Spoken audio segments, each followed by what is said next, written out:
ভার্সিটির টিচার রূপে নিজের হাজবেন্ড মাহির ইফতেখার চৌধুরীকে দেখে বেশ চমকে উঠলাম। আমার জায়গায় অন্য কেউ হলে হয়তো খুশি হতো, কিন্তু আমার বেশ অস্বস্তি হচ্ছে। হঠাৎ একটা ডাক শুনলাম, এই মেয়ে, এত মনোযোগ দিয়ে কার কথা ভাবছেন শুনি? ক্লাসে নতুন টিচার আসলে তার দিকে মনোযোগ দিতে হয় জানেন না? আমি হাঁ হয়ে তাকিয়ে আছি। 3 বছর আগে এই মানুষটাই আমার বাসর ঘরে রেখে বিদেশে পাড়ি দিয়েছিল।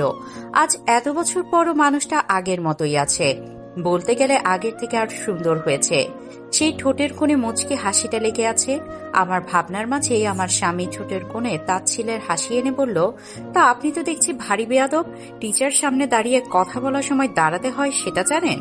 দাঁড়ান বলছি। আমি দাঁড়িয়ে পড়লাম কিছুটা আতঙ্ক নিয়ে। Miss, are you married? I mean, do you have a husband? বলেই নিজের সাদা ফ্রেমের চশমাটা ঠিক করলো। আমি অবাক হয়ে তাকালাম। এটা কি ধরনের প্রশ্ন? আশেপাশের ছেলেমেয়েগুলো কানাঘুষা করছে। কেউ বলছে স্যার এসব কেন জিজ্ঞাসা করছে, কেউ বলছে যেভাবে বোরখা পরে আসে স্যার মনে হয় তার নানি ভাবছে, বলেই সবাই হাসি দিল। হঠাৎ আমার স্বামী নিজের গালের পাশ থেকে হেডসেট মাইক্রোফোনটা ঠিক করে গম্ভীর কণ্ঠে বলল, চুপ, শাট আপ এভরিওয়ান। আজ যে ভুল করেছেন তা কেউ দ্বিতীয়বার করবেন না। আমি যতক্ষণ ক্লাস নিব ততক্ষণ কেউ কথা বলতে পারবেন না। এটা আপনাদের নতুন স্যারের নিয়ম, এতে এত আশ্চর্য হওয়ার কিছু নেই। ভার্সিটি টিচার হিসেবে পরিচিত হওয়া জরুরি স্টুডেন্টের সাথে, তাই নয় কি? আমি একটু মজা করে না হয় পরিচিত হলাম, তাতে কি কারো সমস্যা আছে? সবাই স্টুডেন্ট বলল, we will also enjoy this sir. আমি ঠিকই বুঝতে পারছি এই লোকটা ইচ্ছে করে এসব করছে। আমার স্বামী বাঁকা হেসে বলল, তা আমি কি বললাম, কানে চায় না নাকি আপনি কানে শুনেন না? এবার বেশ বিরক্ত হলাম।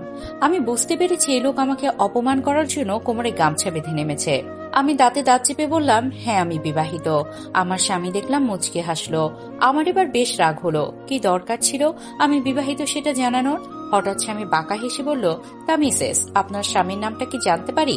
আমি একবার চারপাশে তাকালাম, দেখলাম সবাই তাকিয়ে আছে। এবার আমার প্রচুর কান্না পেল। নিজের নিকাবটা ঠিক করে সামনে তাকালাম। আমার স্বামী বলল, তা মিসেস, নিজের স্বামীর নাম মুখে নিতে কষ্ট হচ্ছে বুঝিয়ে নাকি লজ্জা পাচ্ছেন? আমার এবার এত রাগ লাগলো হয়তো বলে বোঝানো যাবে না। আমি রেগে চিৎকার করলে বললাম, আমার স্বামীর নাম মাহির ইফতেখার চৌধুরী।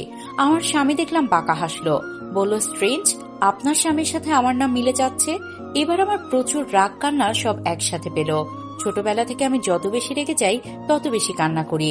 আমি নিজেকে সামলে বললাম, পৃথিবীতে একই নামের ব্যক্তি কি দুজন থাকতে পারেন না? আমার স্বামী বলল, আপনি মনে হচ্ছে অস্বস্তি ফিল করছেন। আপনি যেভাবে আমার নাম বললেন তাহলে তো সবাই ভাববে আমি আপনার স্বামী। আমি কি বলবো বুঝতে পারছি না। চোখ থেকে এক ফোঁটা পানি পড়ল। আবার সবাই কানাঘোষা শুরু করলো।